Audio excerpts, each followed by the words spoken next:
Sangat berbahaya apa yang disampaikan oleh Habib ini. Mungkin karena saking takutnya dianggap sebagai orang yang tidak bernasab ke Rasulullah Sallallahu Alaihi Wasallam, sampai-sampai membuat satu pernyataan di mana orang-orang yang memprotes nasabnya, terutama Kiai Imanuddin Utsman Al-Bantani, dikatai sebagai orang yang kurang ajar. Bahwasanya nasab yang absah yaitu Ba'alawi. Habaib memang benar cucu Nabi Muhammad sallallahu alaihi wasallam. Habib Ja'far bin Abdul Qadir. Habib bukan cucunya Nabi Muhammad. Kurang ajar enggak ini? Engkau ku hargai.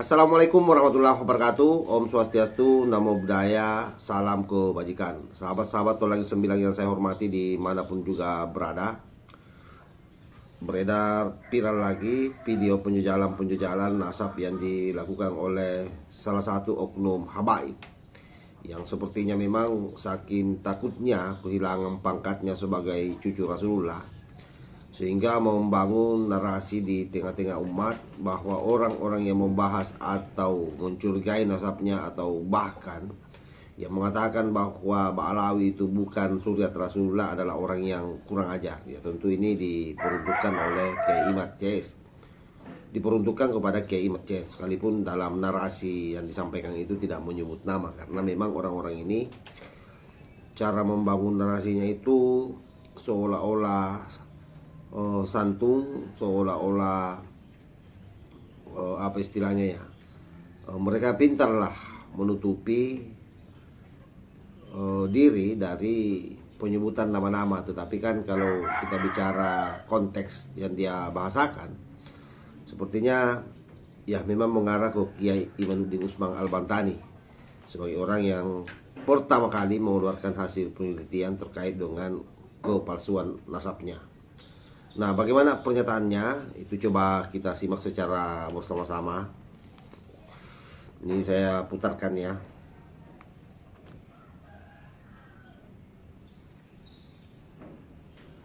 Jangan mengatasnamakan Nabi Muhammad sallallahu alaihi wasallam, tapi mereka paham bahwasanya nasab yang absah yaitu Ba'alawi. Habaib memang benar cucu Nabi Muhammad sallallahu alaihi wasallam. Habib Ja'far bin Abdul Qadir. Habib bukan cucunya Nabi Muhammad. Kurang ajar enggak ini? Nah, ini dia bilang kurang ajar, padahal dia yang kurang ajar. Akan kualat para wali ini. Ini bisa-bisa meninggal su'ul khotimah. Naudzubillah min dzalik. Karena itu jangan ikut-ikut. Diam mulut, jaga lisan, jaga tangan jenengan, jangan sampai ikut komentar yang macam-macam. Ya, jenengan jangan mengatasnamakan Nabi Muhammad sallallahu alaihi wasallam, tapi mereka.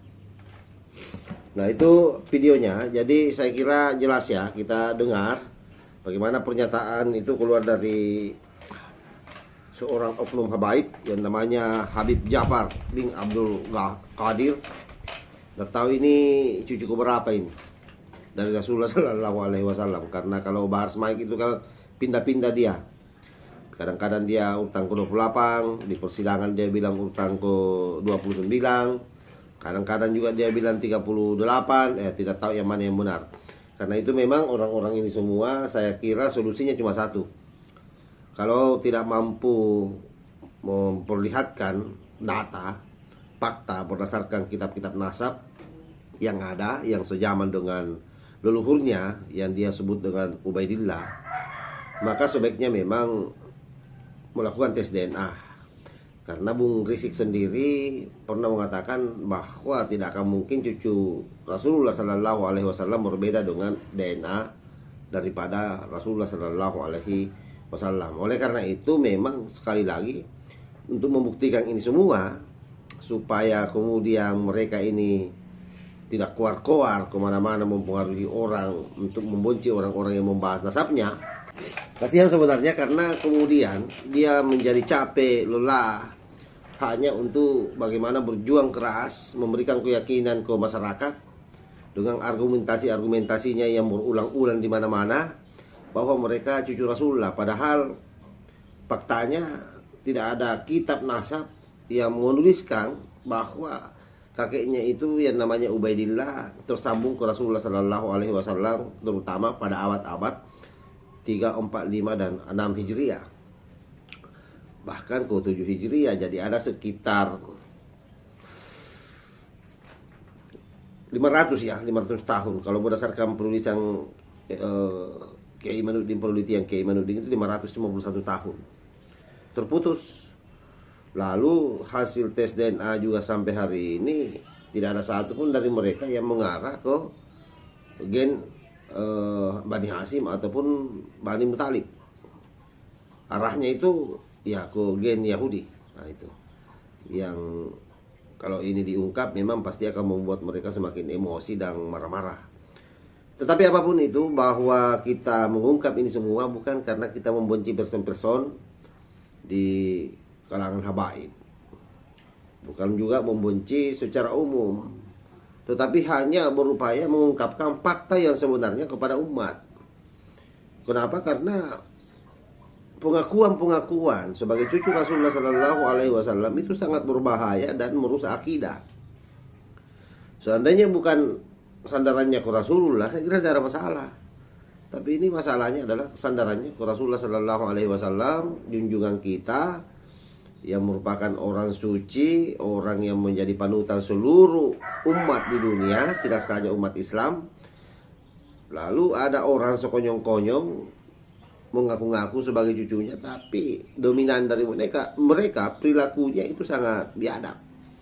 Belum lagi kalau kita memang pelajari sejarah kedatangannya di Indonesia, saya kira itu juga sahabat-sahabat sudah tahu semua bagaimana yang namanya Mufti Batavia, Habib Utsman bin Yahya, yang kemudian mengharam-haramkan apa yang dilakukan oleh para petani di Cilegon yang memberontak waktu itu, dianggap sebagai satu kegiatan yang melanggar syariat.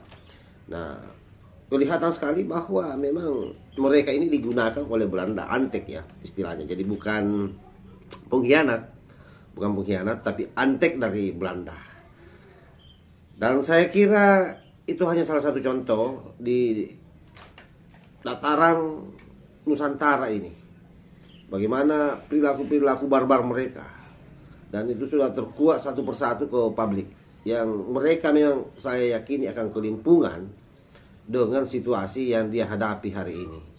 Oleh karena itu memang membutuhkan keteguhan hati, apalagi ini bicara soal nasab Rasulullah Sallallahu Alaihi Wasallam. Mereka juga pasti akan membela diri dengan cara apapun, termasuk saya kira pernyataan dari Habib Ja'far bin Abdul Qadir ini yang mengatakan bahwa orang-orang yang membahas nasabnya, terutama Kiai Imad, saya kira yang dia tujukan itu kurang ajar dan bisa-bisa katanya mengkualat kepada para wali.